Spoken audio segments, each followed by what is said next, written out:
One of the fastest ways I've seen a lot of people get new jobs after being laid off is using the "I'm sad to announce" post on LinkedIn. When we take to LinkedIn to let people know we've left our current job, it's amazing how fast folks in your network will reach out to help you. Now, there's a couple rules to this because you can definitely do it wrong. So I'll share the rules quickly and then I'll show you my sample message. First, we never say anything bad about the company we're leaving. No matter how much they sucked, it's going to hurt you more than it hurts them to say something negative. Rule 2, we're going to kind of keep the story vague. This will protect us from breaking rule number 1, but also will prompt people to reach out to you and ask what happened. 3, we're going to be very complimentary of the folks at the old job. This is going to quell any concerns that maybe we got fired or we have a bad relationship with them.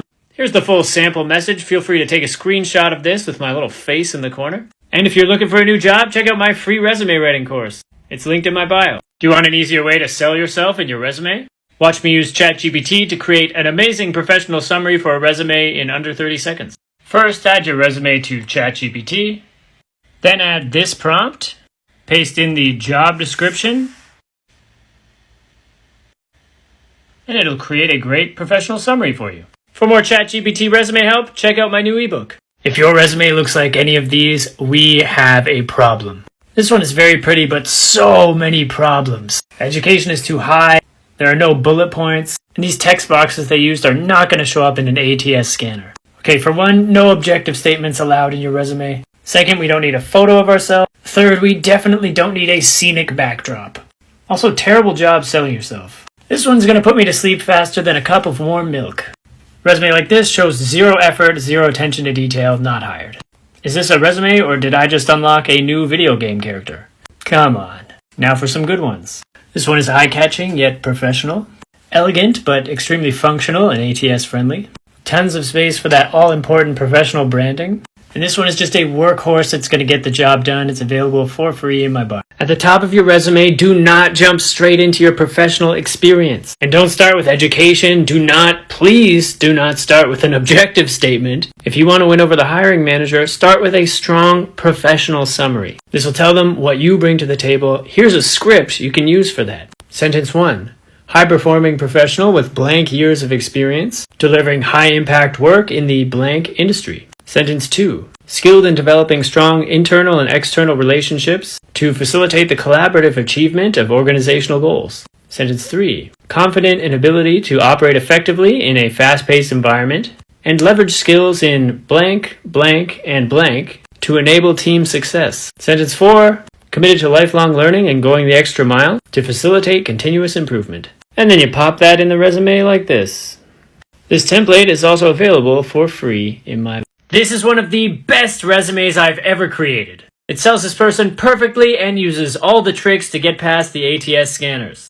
In here we get the hiring manager super excited to interview us. Let me show you how it works so you can do this with your resume too. First, degree goes in the name to establish credibility. Then, before anything else, we label ourselves with some nice professional titles so they know who we are and what we're about right off the bat. In our summary here, we're going to use flattering words. High-performing, growth, committed, C-suite, strategy, and we list our year's experience too, which is critical. Then we add key skills here so the ATS scanners will flag us as qualified. And the experience section is where we really go to work. For each job, you'll see we do a little overview here for context. This will list our responsibilities, and then the bullet points, bam! We hit them with our best accomplishments. If you want to win over hiring managers, check out the resume templates and bundles in my bio. So not having AI in your resume can put you at a huge disadvantage in pretty much every industry these days. And if you're not an AI expert, you can and should still put AI in your resume. So here's an AI bullet point I wrote that pretty much everyone can put in their resume, even if you're just using ChatGPT to help you write emails.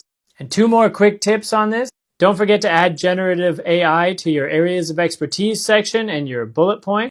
And to perfect your resume, join my free 3-day resume writing challenge. This is a 12 out of 10 resume that I created specifically for 2024. It's going to trick the ATS scanners and the AI to make sure you look qualified, and it's also going to make you look extremely impressive to the actual hiring manager. So let's get them excited so they'll invite you in for some interviews. First, we have room up top to keyword with our professional titles. Then a nice professional summary section where you'll include years of experience, best skills, and values. Then we've got not 1, but 2 types of areas of expertise here. Hit them with your professional skills, and then hit them again with your technical skills. These are very important for ATS scanners. Here are the most popular skills that people are looking for typically in those categories.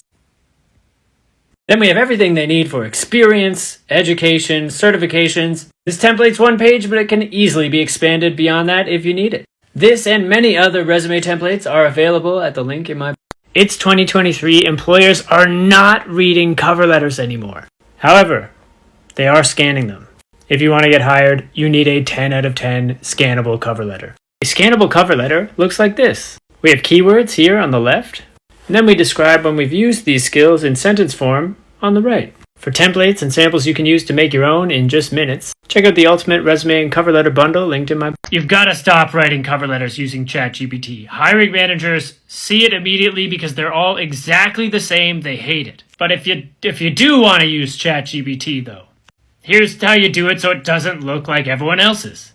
Firstly, don't have it write the opening and closing paragraphs. It's going to sound too robotic. Just use mine. You can use them word for word. That's cool. I've been fine-tuning these opening and closing paragraphs for the last 7 years. If you want my cover letter templates and cover letter samples and resume samples, it's all in my super bundle. Check it out in my bio. It's on sale. Now, on to my secret prompt.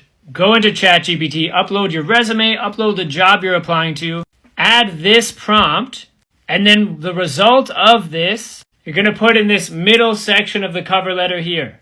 The #1 free resource for job search advice, aside from my TikTok account, of course, is a digital course library called Roomy, which you can find at learn.roomy.org. Let's say you wanted to learn how to get past that pesky resume filtering software that companies use. Head on over to Roomy, search resume filtering, and they have this really great mini course on the topic. And I say mini course because most of the courses in Roomy, which are called Bites, take only a couple of minutes to read. But the information inside is amazing. And what's really cool is that Roomy goes beyond job search advice. They cover mental health, relationships, personal finance, and more. And I can't say this enough times, it's free. So if you like learning on TikTok, but you don't want to deal with the hassle of finding the right content, or maybe you learn a bit better by reading, Roomy has very helpful, bite-sized courses on life's most important topics. So head on over to learn.roomy.org and check it out. And did I mention it's free? It's 2024 and companies are looking to hire specialists more than ever before. Luckily, specializing in something is not nearly as hard as it sounds. In order to specialize in something within your industry, all you need to do is spend a few hours doing professional development and then add that professional development to your resume. Your chances of getting hired will skyrocket. And there are a ton of low-cost and free professional development courses available to us at the click of a button. For example, my very own alma mater, York University, is currently offering a free micro-lecture series on sustainable living taught by world leaders on sustainability. When you're done, you get this impressive badge to add to your resume and LinkedIn.